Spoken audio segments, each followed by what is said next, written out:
Olá, tudo bem? Sejam muito bem-vindos ao Pod Podcast. A gente vai começar com aquele papo, com aquela resenha e, como sempre, meu convidado ilustre. Então, vou passar a voz para ele aqui e a gente vai ter aquele bate-papo bacana, viu? Olá, tudo bem? Como é que você tá? Melhor estraga. Obrigado Muito pelo bem. convite que você aceitou, né? E eu acho que assim, dentro da sua agenda.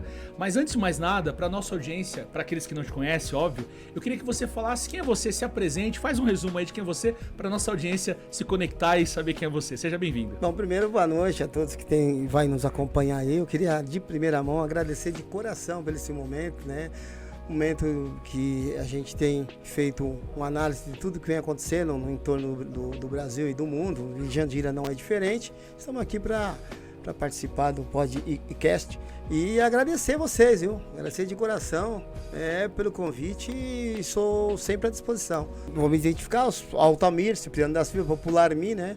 Nós já estivemos aí à frente da Câmara Municipal de Jandira por 5 legislaturas, 4 consecutivas, depois uma interrompida, mas fui secretário de esporte, né? Legal. Na época do nosso amigo final de saudoso Braz, né? O Popular Brazão, amigo de todos, amigo do povão. E depois eu tive aí o prazer e a confiança do Paulo Baruf, de ser o seu secretário de obras, né? Transporte e Trânsito. Legal. Então, a trajetória da gente é essa, né? A gente criou a Cidade Amiga de Bairro do Ouro Verde, né? Criamos o Ouro Verde, aí o Esporte Clube Ouro Verde, que existe até hoje, desde 79, né? Que foi criado pela gente, né? Eu e um grupo de amigos, um grupo de jovem naquela ocasião, né? Hoje eu tô com 62 anos. Um jovem de 62 anos. Um jovem de 62 anos. Aí nisso criou lá o Arco-Íris, Meninos do Ouro, né? O Zé Bolha lá do Ouro Verde também. Então aí surgiu uns outros times, surgiu uns 4, 5 times através da formação do Ouro Verde. Legal. Bom, você fez um pequeno resumo aqui, eu acho bacana para as pessoas poderem se conectar, se identificar. E eu vou querer explorar também todo esse conhecimento. Você falou uma coisa bacana de Brasil, a gente vai explorar isso porque onde nós vivemos é um pedaço do Brasil, né? Então todos nós, os movimentos que aqui acontecem, refletem de forma direta no Brasil. Mas para as pessoas entenderem a pessoa que você é, a força que você tem e o ser humano que você é, para elas se conectarem, o Mi pessoa, o Mi pai, filho, avô, tio, quem é o Mi? Para a audiência se conectar. Depois a gente entra para essa parte de conhecimento político, que eu acho que é bem profundo, é bem interessante para a gente saber. Entendi. Bom, o Mi é assim, sua família, né? Eu sou filho do seu Sebastião, o finado, né? Seu Sebastião e a Aparecida Maria da Silva, que é minha mãe, que os dois hoje não se encontram entre nós, mas ele deixou um legado legal, né? Deixou uma cartilha pra gente rezar ela, na verdade, né? Como se fosse uma Bíblia, né? Passou pra gente, passou pra cada filho e nem os dedos da gente, nenhum dos dedos das mãos são iguais, né? Então, na minha família, que somos em 14 irmãos. Caramba! Somos 7 homens e 7 mulheres, né? Hoje tem 3 falecidos, então vivo nós temos 11. Uma família grande, né? Grande. Eu tenho a média mais ou menos de mais de 100 sobrinhos. Não é muito comum, né? Quando hoje em dia o pessoal fala assim, eu tenho um filho, assim, 14 irmãos. Porque era muito comum antigamente falar dessa forma, né? Reunia, enfim, a família nesse número, né? Antigamente não tinha muita coisa para se fazer, né? Então meu pai aproveitava daquele momento que não tinha que fazer, ele ia fazer filho, né? Com todo o respeito aí, a senhora minha mãe que não tá entre nós, né? E nossos ouvintes que estão nos acompanhando aí. Mas a gente viveu bem, sabe? A gente viveu bem porque não faltava nada pra gente. Meu pai nunca deixou de faltar nada. A gente podia até se vestir um pouco simples, mas o básico da mesa, meu pai nunca deixou faltar. Isso pra mim é motivo de alegria, né? Brio, honestidade, né? Caráter, né? Eu fico vendo hoje, né? E isso enquanto vereador, eu falei na Câmara uma vez, alguns vereadores me repudiaram, né? Porque eu nunca vi o governo levar uma moeda na porta da minha casa. Vale Gás, auxílio transporte que tem agora, auxílio Bolsa Família, auxílio... esses auxílios tudo do governo. Seria um exagero eu falar auxílio muleta? Auxílio... Sim. Não, eu digo assim, quando eu falo muleta, não julgando as pessoas, auxílio, uma coisa de apoio, que a pessoa sempre vai usar pra vida. Então, mas aí tem uns que tem usado pela vida toda. Tá. Ele não tem coragem mais de levantar cedo e pegar um ônibus lotado, um trem lotado, como eu peguei. Trabalhar, né? Nas décadas de 80, né? Então, é difícil. Hoje tudo é mais fácil, tudo é mais prático, né? Hoje a condução vem na porta da sua casa, né? Hoje nós vemos aí ter o Uber aí que vem na porta. A gente tá falando uma época que nem internet tinha, né? As pessoas não sabem o que é isso, a vida sem internet. Não tinha, era um momento difícil, sacrificoso, mas porém prazeroso, porque você vivia melhor. Você Digno, vivia bem, você vivia com dignidade, né? Hoje você não tem dignidade. Hoje eu fui visitar 3 empresas e os 3 empresários falaram para mim, tá difícil mão de obra qualificada, ninguém quer trabalhar. Ela quer salário, ninguém quer trabalhar, né? Infelizmente a gente fica triste de tudo isso que a gente está falando aqui, do que o país, né, o Brasil, o mundo, nós estamos vivendo hoje. Fazendo esse gancho, Mick, eu falo, né? A gente, às vezes, você como experiência política que tem, experiência de vivência, né, que tem, às vezes as pessoas não entendem. Eu até cometo esse erro falando assim, eu falo, eu não sou político, eu não faço política. Mas eu acho que conversar, cumprir, honrar, ser um cidadão é fazer política, de uma forma diferente, óbvio. E você eu vou chamar você de especialista, e você vai entender por quê, porque eu vou argumentar sobre isso. Quando a pessoa faz 1, 2 vezes e tem um resultado, ela pode ser considerada um especialista pelo trabalho e dedicação e resultado que tem, naquilo que ela fizer, né? Então eu vou chamar você nesse primeiro momento, a gente vai falar de especialista em política. E eu queria que você tecesse a sua opinião sobre o Brasil, e depois a gente aprofunda para a cidade, que você tem maior conhecimento direto, né, em falar, mas você conhece o Brasil. O que está acontecendo com o país, na sua opinião? Infelizmente, né, se inverter os valores, né? A gente pega lá pelo o Supremo, né, pelos ministros que estão lá, né, o próprio Congresso, a gente fica assim se perguntando, né? Será que é vantagem você ser desonesto nesse país? Será que é vantagem não andar correto? Para chegar aonde você quer, você tem que fazer maldade para o outro? Então é isso que nós estamos vivendo. Então inversão de valores, né? Inversão de valores.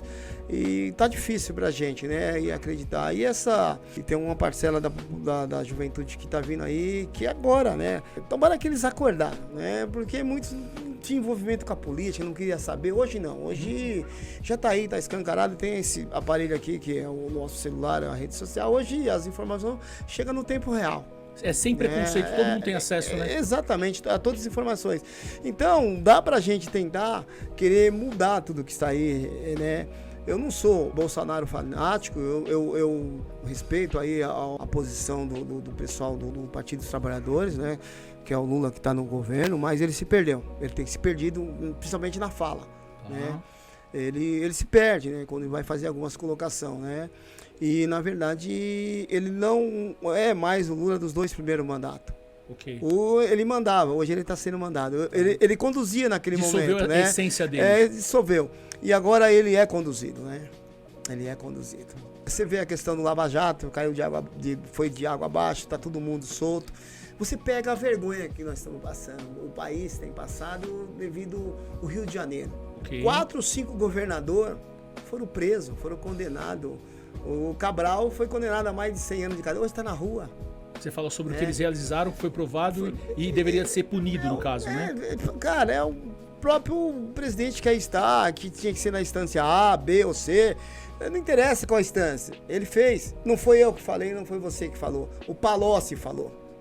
Que houve desvio de dinheiro, ele levava mala, não foi eu que falei, não é eu que tô aqui falando. Teve o confesso, a gente teve tá simplesmente... Teve o confesso de tudo que aconteceu, né? O presidente do PT naquela ocasião, né, envolvido, Zé Dirceu aí, que, sabe, envolvido, né, ficou preso, né, a cúpula maior do PT. Hoje você vê que é difícil arrumar uma liderança no PT. Tamanho tá a situação do Partido dos Trabalhadores, essa é a situação deles. Mas longe disso, eu não estou dizendo aquelas pessoas que acreditam no partido, longe disso. A gente respeita as opiniões de cada um. Eu não estou aqui dizendo que o A, o B, o C é melhor que é sua todos, visão política, né? A minha visão política, né? É uma visão que a gente tem que fazer a explanação para cada um que tem acompanhado a política, né? E se você fazer essa explanação, o direito seu termina quando acaba o meu, né? Então é isso, é o que eu vejo dessa forma e que o país está de ponta cabeça. Você acredita, e nós, né, fazendo parte da sociedade, aí de novo eu vou explorar os seus conhecimentos e a sua opinião dentro daquilo que você puder compartilhar com a gente. A política tem jeito? Assim, eu confesso para você que eu falei pro Diego quando eu cheguei aqui, que enquanto eu estava enquanto secretário na pasta do Paulo Baruf, eu acreditava que nós ganharíamos a reeleição. Okay. Né?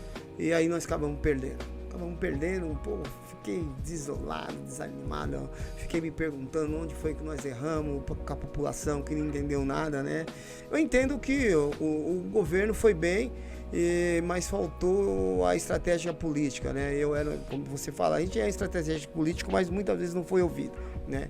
Então foi por terra baixa, aí foi muitas vezes da cabeça do governo, né? Da pessoas que estavam nos conduzindo, né? Ele criou uma diretriz e acabou dando errado, e acabamos perdendo. E perdemos pela segunda vez, né? Perdemos a primeira, e aí o governo que aí estava foi reconduzido, né? A gente sabe do questão como está, mas a gente deseja sorte para todos eles, que eles façam o melhor para a cidade, né? E nos 4 cantos da cidade sabe o que tem acontecido e o que está acontecendo. As pessoas, elas, como a gente fala, né? Não é uma questão só de opinião, é fatos, né?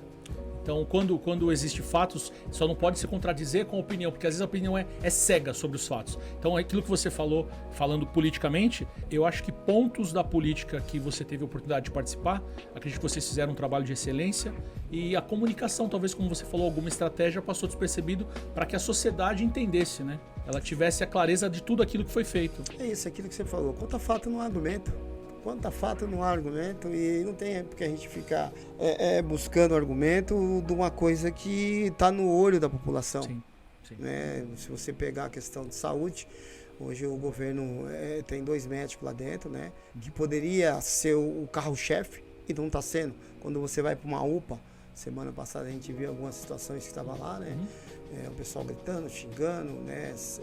Para fazer a triagem, estava levando 1 hora e pouco. E é complicado. A saúde é que as pessoas mais sofrem, no modo geral? A saúde, eu tenho dito que é um elefante branco, né? O dinheiro vem e não sabe para onde vai, né? E aí, na verdade, precisa colocar pessoas que de verdade quer ver. Você sem saúde, você não vai em lugar nenhum.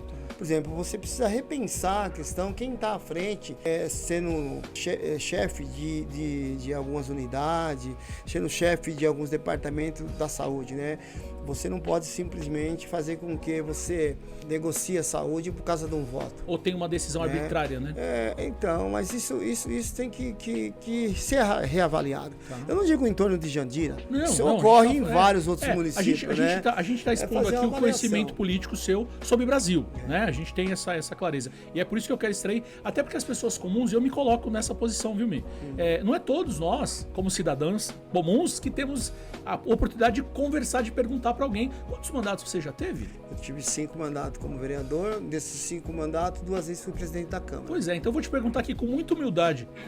Quantos de nós não sabemos nem o que um vereador faz? Entende o que eu tô dizendo? Não, eu tô falando como cidadão, né? É triste, né? É triste ver o que a gente, com todo respeito, os 3 vereadores que estão lá, quem colocou foi a população. A gente tem que respeitar o voto popular, né? A gente não pode achar que esse não merecia, aquele não merecia. Então, em 4 anos, em 2 anos, nós temos eleições a nível municipal, estadual e federal. Então, a gente tem a oportunidade de conhecer, né, de acompanhar o seu vereador, o seu deputado, o seu senador, o seu presidente. E a gente está aí, está para acompanhar. Agora, você comete o erro, muitas vezes, porque é por causa da facilitação de alguma coisa do A, o B ou C que facilitou.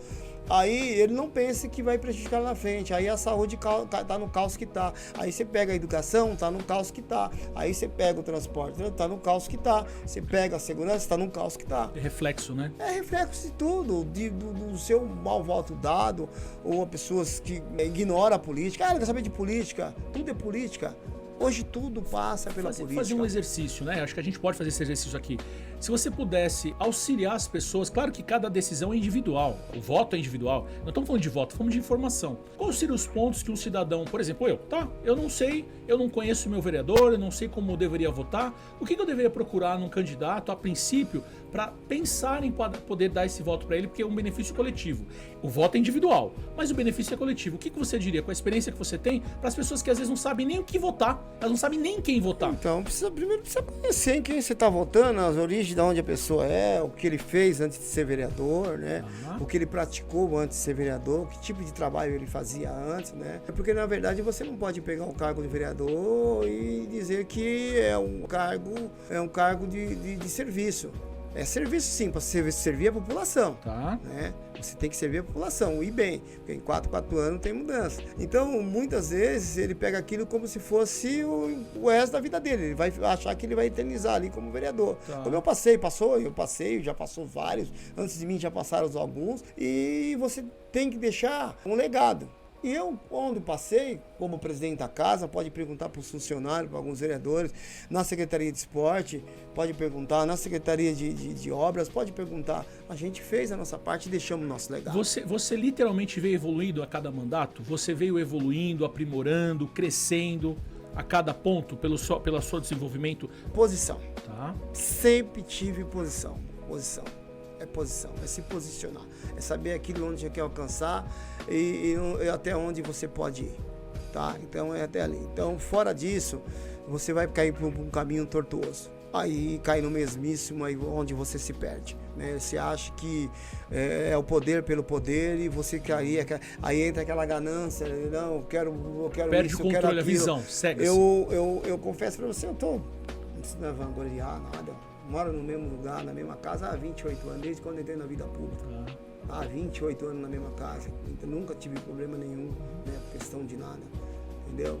Tá ali, não é questão que, o cara mora na região AB. Deus abençoe, Sim, não tô falando isso. lógico, mas lógico. eu tô fazendo uma colocação por mim, né?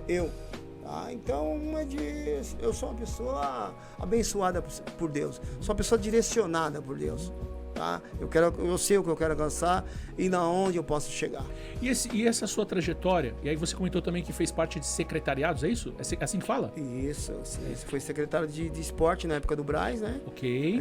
E fui secretário de obras, transporte e trânsito com o Paulo Baru. Se você puder trazer pra gente alguma coisa no sentido, quais são os desafios que um secretário às vezes tem que enfrentar numa decisão natural? Claro, você veio com um histórico de conhecimento como vereador e outros já conhecia a cidade, conhece. Mas quando você é convidado para ser um secretário, quais são os desafios em média que um secretário se depara? Nesse caso, das funções que primeiro você tem que saber que você está de passagem e gostar de trabalhar, né? Eu sempre gostei de trabalhar. E saber do tamanho da responsabilidade. A responsabilidade muitas vezes joga na costa do prefeito. Não é o prefeito que é responsável, não é muitas vezes o vereador que é responsável, é num conjunto. Né? Esse conjunto estando bem, trabalhando em harmonia, as coisas fluem. Quando vem o interesse do vereador A ou B, ou do prefeito A ou B, ou do secretário A ou B, aí as coisas começam a descambar. O benefício sempre tem que ser o cidadão, né? Primeiro lugar, sempre em primeiro lugar, o cidadão. Né? Porque é aqui que é a cidade que nós escolhemos para morar e é a cidade que nós escolhemos para fazer o melhor para ela, né? Eu fui no Godinho, sábado retrasado, para ver como é que fui recepcionado lá. Eu fui junto com o Richard, né? Me levou, tá? Quando chegava, o pessoal já vinha me abraçar. Você conhece o amigo? E o Richard ficou de boca aberta. Falou, caramba, amigo. Não, mas eu sempre fui periferia, sempre fui povão, cara. Não tem como você agradar a todo. Agente público, ele não vai agradar, ele vai muitas vezes desagradar, porque muitas vezes passa pelo interesse pessoal das pessoas. Para fazer o certo. Ele quer tirar vantagem. E quando você está no cargo público, se você deixar se levar, meu amigo, o cara vai tirar vantagem sempre. Ele não quer pagar seus impostos em dia, ele não quer estar em dia com nada.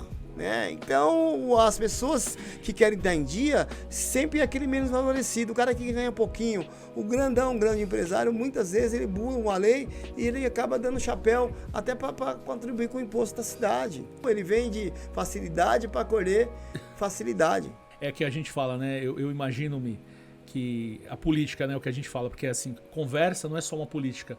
A política, de fato, para começar a fazer funcionar, é o que você falou, às vezes desagrada muita gente, né? Desagrada. E aí essa questão é assim, eu bati de frente com muitas pessoas, né, de área livre, assim, que tinha lei, que chegou a notificação pra gente tirar aquela pessoa dali, área de risco, né? Uhum. E eu, enquanto secretário de obras, aí eu tinha que ir com caminhão, com máquina, ia lá, derrubar. Era difícil, né? Doía no coração, mas eu tinha certeza que eu estava que eu estava cooperando para aquela família, tirar aquela família de risco dali. Bem maior, né? Por bem maior, né? Muita gente constrói. Hoje, nós somos sabedores que uma parte da população da cidade de Jandira vive em área de risco, né? Você pega aí nos 4 cantos da cidade tem área de risco, não permite citar agora, né? Mas tem nos 4 cantos da cidade tem área de risco e a gente tenta amenizar. Mas quem facilitou para tudo isso foi uma parcela da classe política, que não pensava que a cidade ia chegar onde chegou agora. Não olhou para o futuro. Não olhou para o momento. Ou seja, muitos olhou para o seu umbigo querendo o cargo. Então, deixa, vamos fazer vista grossa. Essa então, é a dificuldade, né?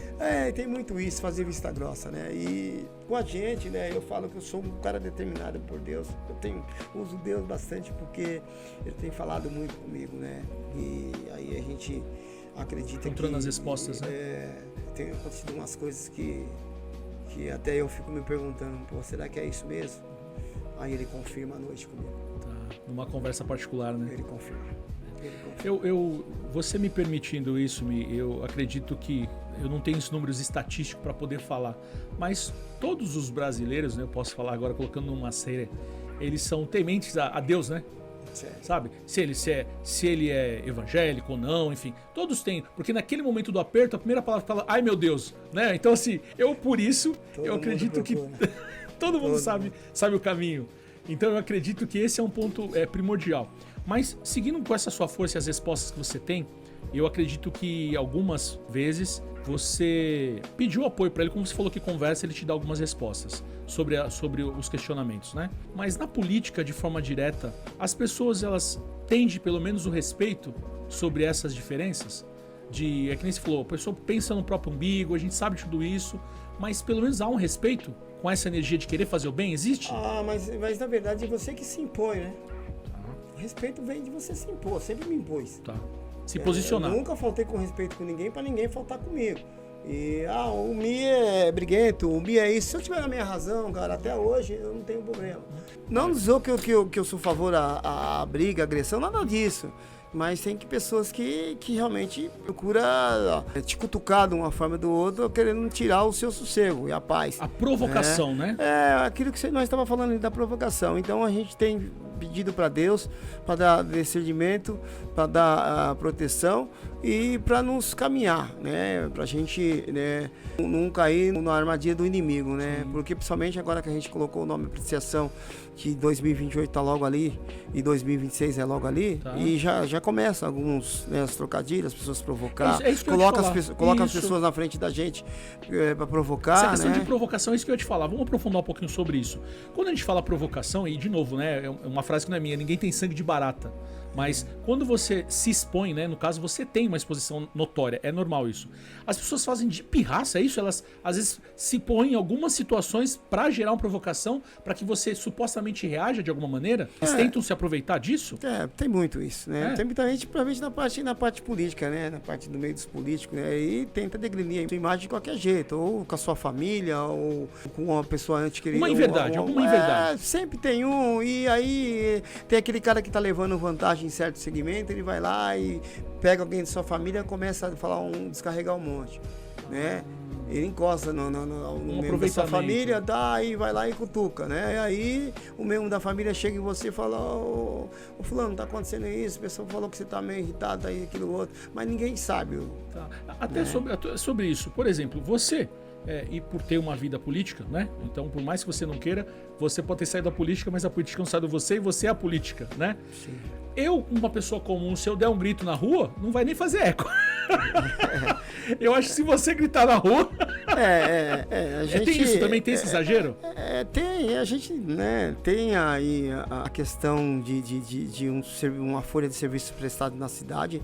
A gente não tem a folha corrida procurada pela polícia. A gente tem uma folha corrida de trabalho prestado pela cidade. Um histórico, né? Um histórico, né? Isso ninguém tira. Isso ninguém tira, isso é fato real. Quem me acompanha desde lá de trás e eu nunca tirei vantagem de prefeito. Eu quero que alguém aponta que quando não estava trabalhando, eu trabalhava sério. Quando o Braz me deu a oportunidade de secretário, seriedade. Quando o Paulo Baruf me deu a oportunidade, seriedade. Quando fui vereador, seriedade. Quando fui presidente da Câmara, seriedade. Então, é isso.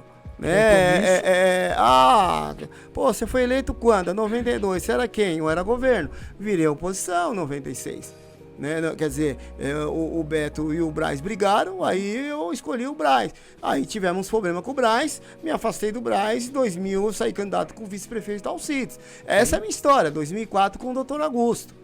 Né? O histórico tá aí, né? 2004, depois eu voltei a conversar com o Braz. Política é arte de dialogar, de conversar, e eu acabei voltando e acabei fechando com o Braz, e o Braz foi prefeito. Foi eleito em 2008 e 2009, e eu perdi a eleição com 1.380 votos. Aí foi quando eu virei secretário de esporte. Tá.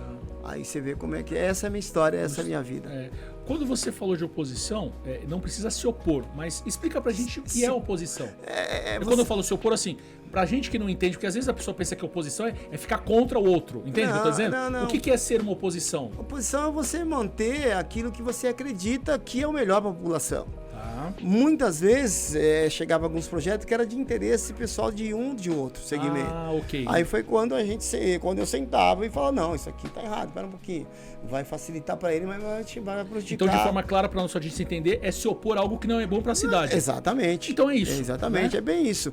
E essa é a minha trajetória. O pessoal, nunca fiquei pedindo benção para prefeito para me dar um cargo X ou Y. Se alguém falar alguma coisa, pode convidar. Se tiver alguém aí ouvindo, acompanhando aí, pode chamar para vir aqui. Falou, isso não é verdade, isso que ele falou, né? Então, eu sou bem tranquilo. Sim. Tô bem tranquilo. Você, por exemplo, hoje, né, com os ideais, com tudo que você tem construído, tem feito, eu vou colocar aqui numa hipótese, tá?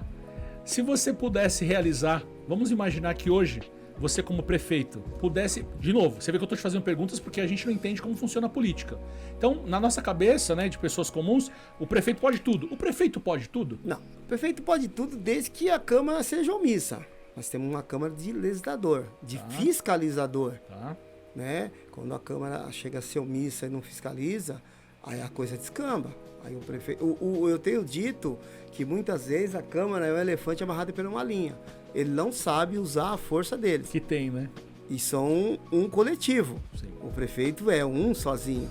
Então, tudo que um prefeito poderá fazer, ele não faz sozinho, de forma direta. A não ser, como você deu esse exemplo, da Câmara, dentro de um colegiado que foi formado, eles não tiverem intenção de se opor daquilo que é bom para a cidade. Será que é isso que eu posso dizer? Não. Essa é uma forma de interpretar? Porque a gente, como cidadão comum, a gente imagina... Eu vou te dar um exemplo. O vereador, tá? O vereador, poxa, o vereador não fez tal coisa. Nós, como cidadãos, não entendemos. E aí, do mesmo jeito de pensar, o prefeito não fez tal coisa. Aí, nesse processo interno, como você falou, pode acontecer de o vereador, ou melhor, o prefeito ter boas intenções e não poder executar porque talvez os vereadores, por algum motivo, que eu desconheço, por me falta conhecimento, barrou uma situação. Então, por isso que eu perguntei, o prefeito pode tudo? Então, não pode tudo, né? Não, acho que não. Quando você coloca na questão do vereador, o que ele fez é assim...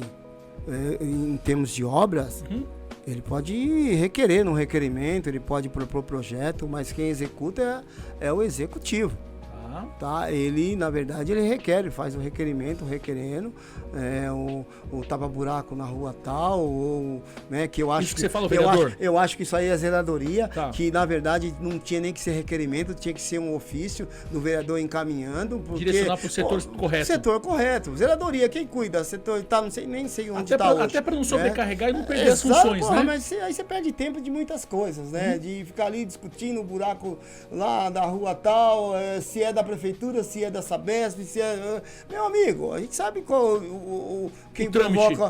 quem provoca as situações de muitas vezes de alguns buracos na cidade. É fiscalizar a Sabesp, como nós fiscalizamos. Pôr a máquina para funcionar. Exatamente, né? Exatamente. Agora, quando você tá lá e o vereador tá lá, ele sabe do dever dele. Muitas vezes ele quer deixar de passar despercebido. Ou seja, em alguns casos, falando aqui de novo, com uma audiência pra gente aprender, e a sociedade não sabe disso. Então, alguns vereadores também não sabem, até novos vereadores que talvez possam se elegido, eles também não sabem a finalidade dos vereadores, porque eles eram como nós antigamente, né? Eu digo assim, era um cidadão comum, que se elegeu e o povo, claro, deu lá o seu direito de voto, mas também o falta conhecimento para saber quais são as funções de fato dele. Isso também cria uma situação difícil para a operação da cidade? essa inexperiência também para alguns vereadores? Olha, é assim, a partir do momento que você coloca o seu nome apreciação para ser um vereador de uma cidade, primeiro ele tem que correr atrás e saber o que é vereador, o que faz o vereador, de que forma que ele vai atuar na Câmara, de que forma que ele vai agir na Câmara, né?